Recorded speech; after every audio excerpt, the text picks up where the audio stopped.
ಕೊಲ್ಲೂರು ಮೂಕಾಂಬಿಕಾ ದೇವಸ್ಥಾನಕ್ಕೆ ಕೇಂದ್ರ ಸಚಿವೆ ನಿರ್ಮಲಾ ಸೀತಾರಾಮನ್ ಅವರು ಭೇಟಿ ನೀಡಿದರು. 3 ದಿನಗಳ ದಕ್ಷಿಣ ಕನ್ನಡ ಮತ್ತು ಉಡುಪಿ ಪ್ರವಾಸದಲ್ಲಿರುವ ಕೇಂದ್ರ ಸಚಿವೆ ನಿರ್ಮಲಾ ಸೀತಾರಾಮನ್ ಕೊಲ್ಲೂರು ಮೂಕಾಂಬಿಕಾ ದೇವಸ್ಥಾನಕ್ಕೆ ಭೇಟಿ ನೀಡಿ ದೇವಿಯ ದರ್ಶನ ಪಡೆದು ವಿಶೇಷ ಪೂಜೆಯಲ್ಲಿ ಭಾಗಿಯಾದರು. ಈ ಸಂದರ್ಭದಲ್ಲಿ ದೇವಳದ ವತಿಯಿಂದ ಅವರನ್ನು ಅತ್ಯಂತ ಗೌರವದಿಂದ ಬರಮಾಡಿಕೊಳ್ಳಲಾಯಿತು. ಅದೇ ರೀತಿಯಾಗಿ ದೇವಳದಲ್ಲಿ ವಿಶೇಷ ಪೂಜೆಯಲ್ಲಿ ಕೇಂದ್ರ ಸಚಿವೆ ಭಾಗಿಯಾದರು. ಇವರ ಜೊತೆ ಕೇಂದ್ರ ಸಚಿವೆ, ಉಡುಪಿ ಸಂಸದೆ ಶೋಭಾ ಕರಂದ್ಲಾಜೆ ಸೇರಿದಂತೆ ಅನೇಕ ಕಾರ್ಯಕರ್ತರು ಉಪಸ್ಥಿತರಿದ್ದರು.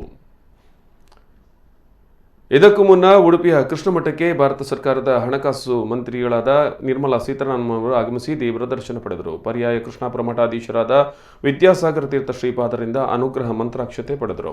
ಈ ಸಂದರ್ಭದಲ್ಲಿ ಉಡುಪಿ ಜಿಲ್ಲಾಧಿಕಾರಿ ಕುರ್ಮಾರಾವ್, ಉಡುಪಿ ತಹಶೀಲ್ದಾರ್ ಅರ್ಚನಾ ಭಟ್, ಪರ್ಯಾಯ ಮಠದ ದಿವಾನರಾದ ವರದರಾಜ್ ಭಟ್, ಪೇಜಾವರ ಮಠದ ದಿವಾನರಾದ ರಘುರಾಮಾಚಾರ್, ವಾಸುದೇವ ಭಟ್ ಪೆರಂಪಳ್ಳಿ ಮೊದಲಾದವರು ಉಪಸ್ಥಿತರಿದ್ದರು.